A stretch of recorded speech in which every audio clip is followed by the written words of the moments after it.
Welcome to another amazing furniture makeover.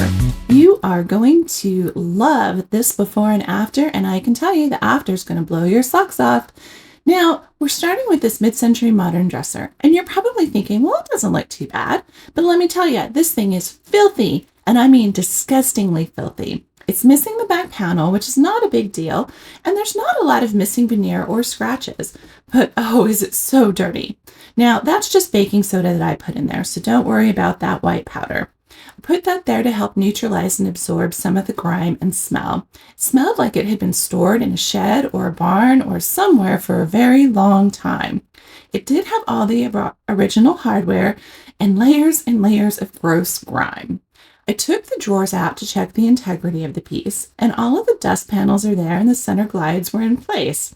It just needed a good hosing off. And I mean literally a hosing off. I grabbed my garden hose to see if I could get some of that disgusting grime off of it. I also wanted to make sure there weren't any spiders underneath it or in the drawers. Now don't panic. I live in Arizona and this was a 100-degree day, so that water is going to dry in no time. And I also grabbed my leaf blower to make sure that I got all of the water out of any of the crevices, overlapping wood, or any place that it might not dry as quickly as I would want it to. I also gave it a wipe down with a towel once I was done. This is when living in hot Arizona pays off. So I wanted to clean it some more, so I grabbed my simple green and I'm giving it a really thorough spray down. Hopefully what this is going to do is cut through anything that the water was unable to get off of it and also give me a clean surface to work with. I want to make sure that I get all the dirt and grime off, and also when cleaning it, this gives me an opportunity to see where I need to do some repairs, where there are scratches or missing veneer. It also helps me come up with a plan for that item. Now, when I was moving it around, I noticed that it did still have a little bit of a funky, musty smell. So I grabbed my respirator and a can of shellac, and I decided to just go ahead and seal the entire piece inside and out. This helps lock smells in so that the final piece will be a fresh, clean smelling piece of furniture that somebody will want to have in their home. Thank you so much for watching and for subscribing. I really appreciate all my subscribers, their likes, comments, and feedback. You all help me become a better furniture refinisher.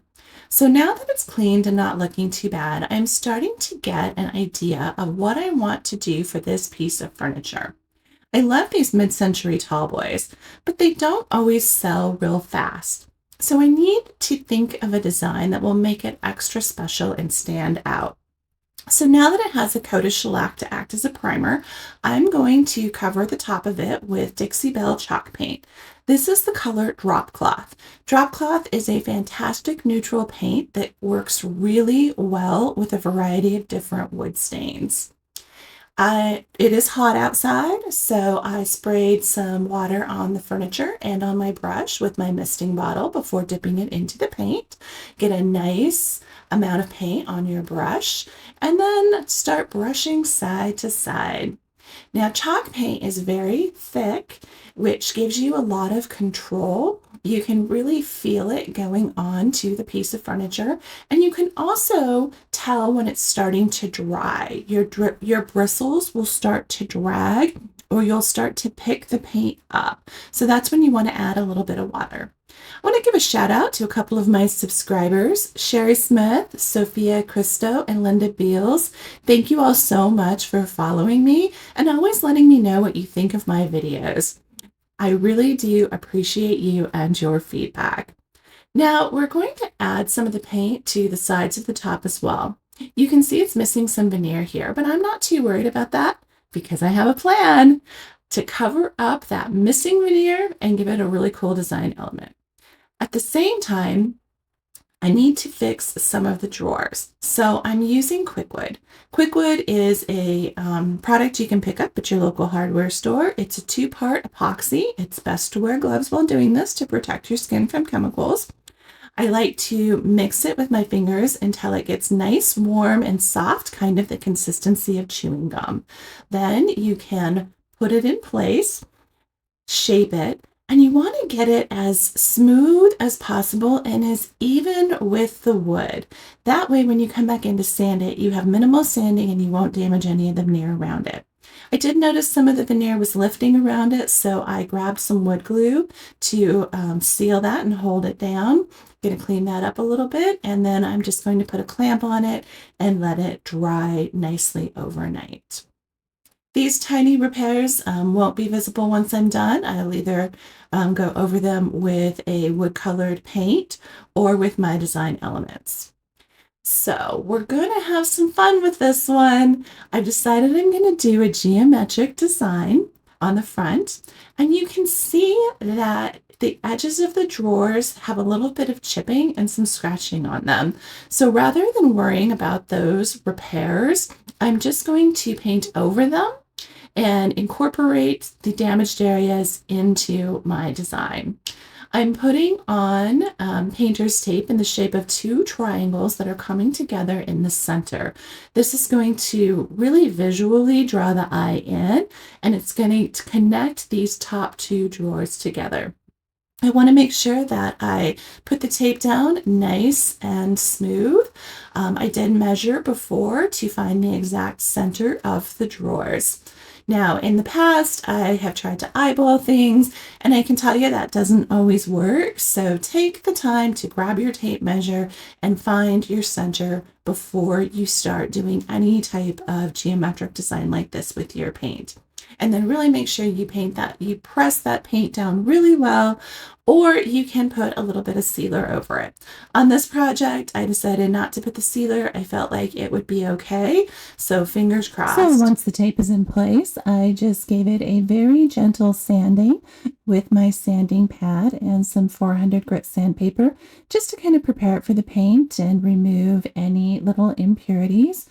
Wiped everything down really well to make sure that there's no lint or dirt on the surface before I start to apply my paint. I'm going to use the same paint that I used on the top of the dresser. It's the Dixie Belle chalk paint in the color drop cloth. And you'll notice that one corner right there where I repaired it with Quickwood and sanded it down. I didn't bother to go in and stain it because I knew I was going to be painting over it. With the paint, I always paint away from the tape. This helps to prevent pushing any of the paint up and underneath the tape. So I'll do long, gentle strokes. I'll start on the tape and then move towards the edge of each dresser, repeating this same process with all 4 quadrants of the dresser drawers. Unfortunately, when I took the tape off, there was a little bit of bleeding underneath it. So I cleaned that up, and then I applied a fresh layer of tape and went over and did my second coat of paint, following the same process as before, moving from the inside of the drawers towards the outside edges and being really careful not to push any paint up underneath the tape, and making sure that I was keeping the top of the bottom drawer clean at the same time. But I think this is already starting to look really cool, and I'm getting super excited about this design.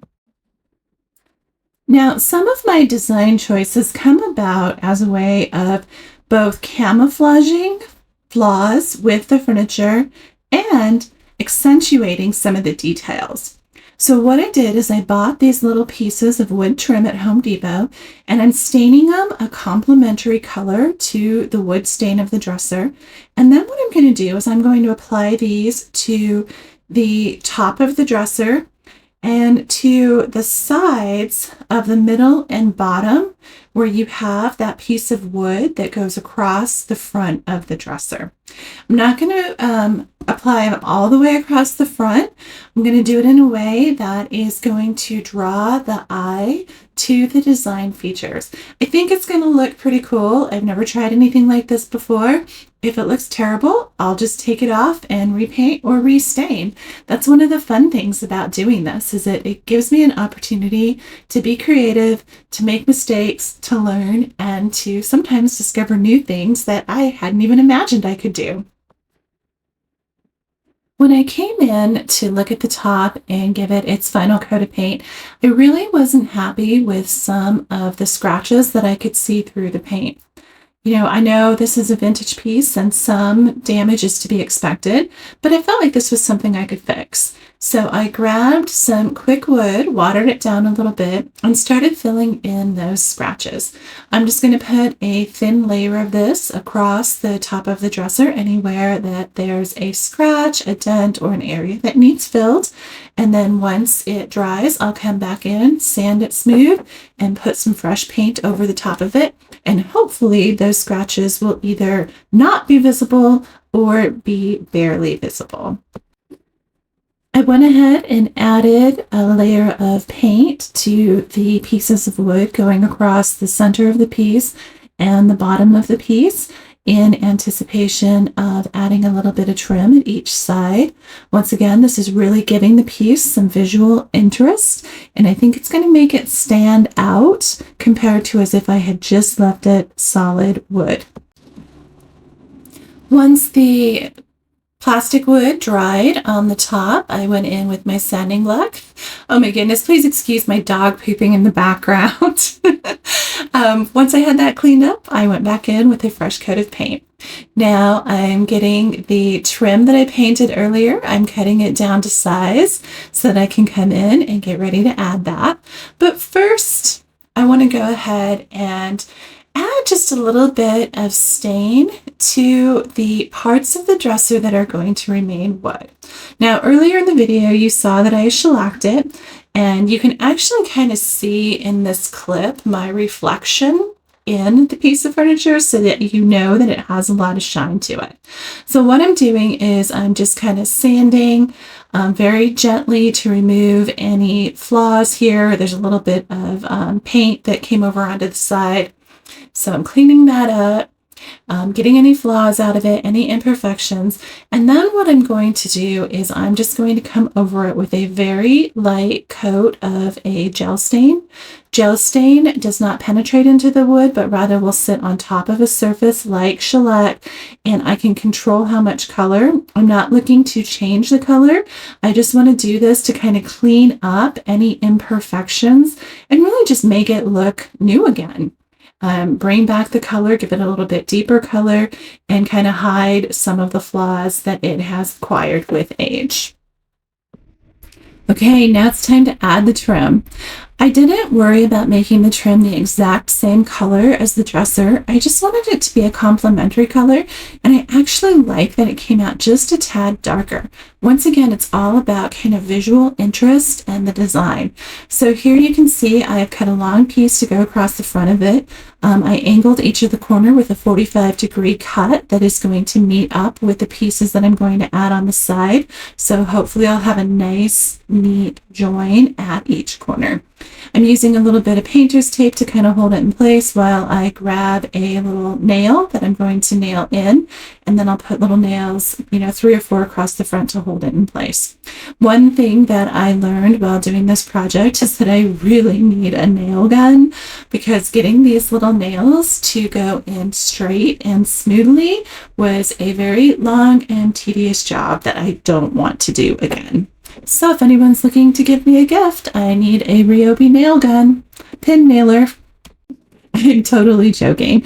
I get almost all of my tools secondhand, so I'll just start watching Facebook Marketplace until I see someone selling one. It's just another way that I think that this furniture flipping can be about recycling. Not only recycling and refinishing the projects that I'm doing, but probably 90% of my tools are recycled rather than bought brand new. Okay, now here's the design element that I am super excited about. I just kind of had this vision, and I'm hoping that once I get the wood on, it's going to look like I imagined in my head.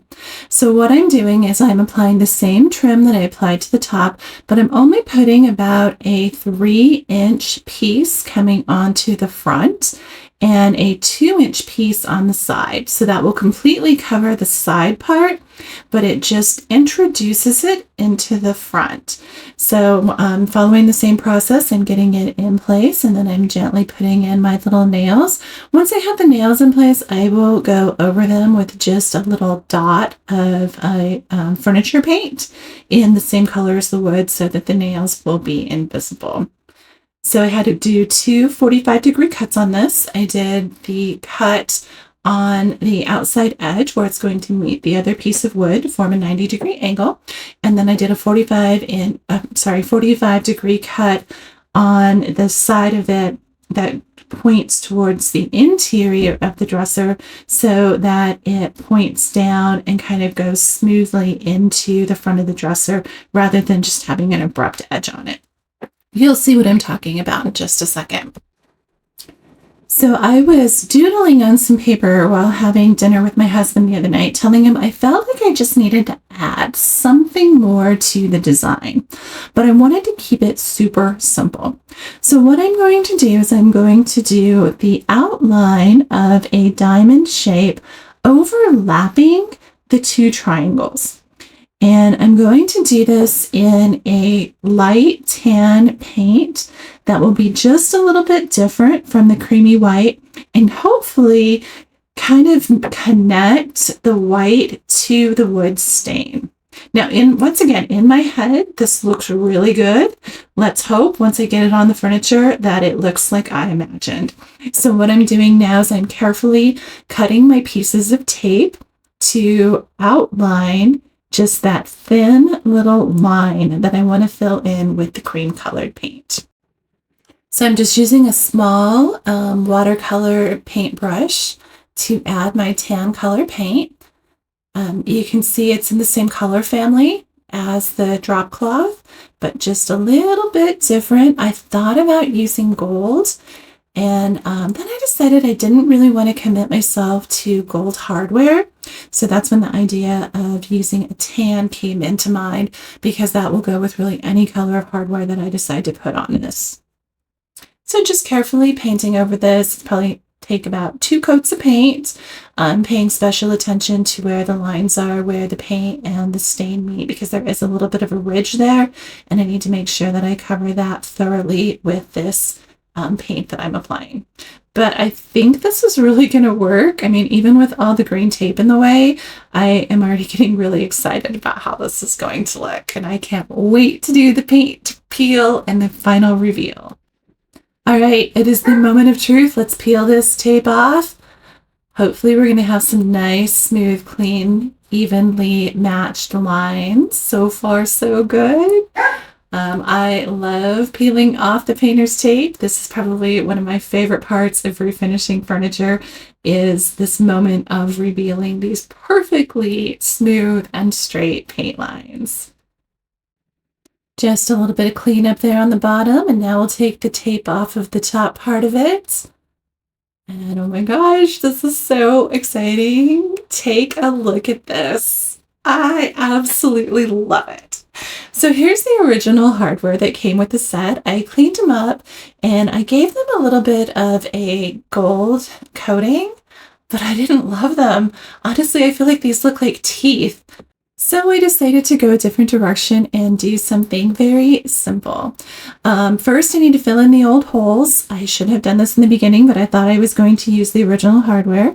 So I just have some little round dowels that I'm going to cut down to size, and then I will place them inside the holes using some wood glue, a little bit of wood filler, and then I'll come back over once they're dried in place with a little bit of wood paint in a color that matches the paint stain to hide the hardware holes in preparation for putting on new hardware. It's a process, not my favorite thing to do. I really try to use existing hardware or the existing holes when I can, but these were really an odd size and I didn't have anything and I couldn't find anything that matched the hole sizes. So I've mentioned before that I design as I go. And looking at this, I decided that I needed to add some wood trim to the bottom to cover up where there was some damage and also just kind of finish out the design.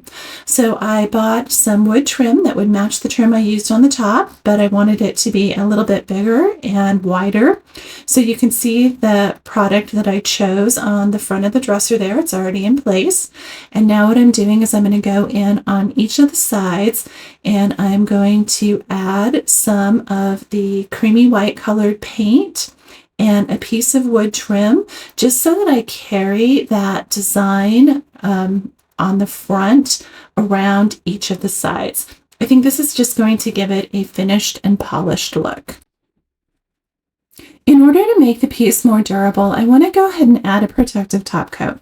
One of the things that I learned from my brother, who is a cabinet builder, is that your final coat is going to determine what your sheen is. So, for example, you can put down a matte top coat, a shiny top coat, and then finish it off with satin. In this case, what I'm doing is I'm putting a matte top coat on. The matte top coat over the chalk paint is going to keep that kind of flat look that chalk paint has. But what really is going to happen is when I put the matte top coat over the wood parts of the furniture, it's going to tone down that shine that the shellac and the wood stain has left. So it's going to give it a much cleaner, smoother, matte finish that I think is preferable over a shiny wood finish on a piece like this. A happy coincidence occurred when I spotted this cute little side table for sale in my neighborhood, and it has the same curves and design elements as the piece that I just finished. So I'm going to do the same exact process on this. We're going to do this in a speed round so I can show you what the two will look like side by side when it's done.